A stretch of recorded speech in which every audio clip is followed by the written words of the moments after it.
Siapa dah ucap selamat hari guru dekat mak dia? Seorang je? Dua. Yang lain ucap ke tidak? Kenapa tak ucap?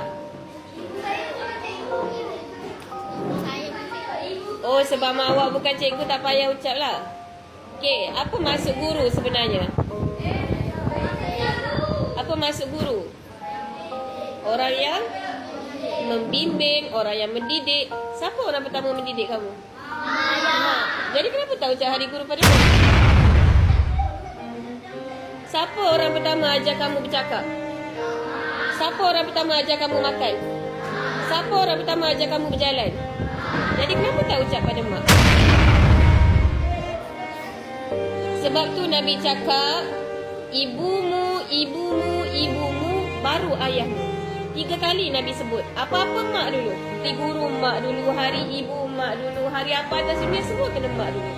Sebab mak adalah orang yang pertama mengajarkan kita semua benda. Nak menelan, nak isap susu, nak sendawakan kamu, nak basuh berak kamu, pakaikan baju kamu, semua mak. Mak ada orang pertama. Walaupun mak kita bukan seorang guru, mak kita suri rumah je. Yang kamu kata, mak saya suri rumah je. Tak ada istilah je untuk suri rumah. Suri rumah adalah pekerjaan paling mulia atas muka bumi ni. Sebab dia yang uruskan kita daripada A sampai Z.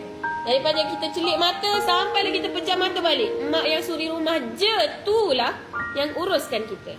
Dan kalau bukan sebab mak yang suri rumah tu je nak uruskan kita, kita takkan jadi sampai macam hari ni. Ada tak baju kita bergosok pergi sekolah? Ada tak sarapan tersedia pagi-pagi?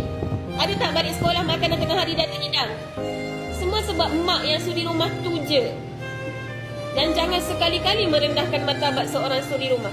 Itu adalah pekerjaan paling mulia, Nabi cakap. Sebab ada mak kamu yang tak bekerja, yang kamu kata tak bekerja tu lah, kita terurus hari ni. Kita boleh makan pakai, pakaian elok, wangi, bersih, bergosok, berlipat. Kamu balik rumah, rumah dah bersih, tempat tidur dah kemas, rumah tak bersepah, selesa, tak ada sampah dalam rumah, betul tak? Sebab ada mak. Maka sewajarnya sambutan apa-apa pun mak dulu. Jadi balik lepas ni kena ucap apa? Selamat Hari Guru Ibu. Terima kasih sebab didik saya. Ibu orang pertama yang mendidik saya, jadi ibulah guru pertama. Kalau bukan sebab mak, kita tak kenal Tuhan kita. Kalau bukan sebab mak, kita tak pandai mengaji sembahyang kita.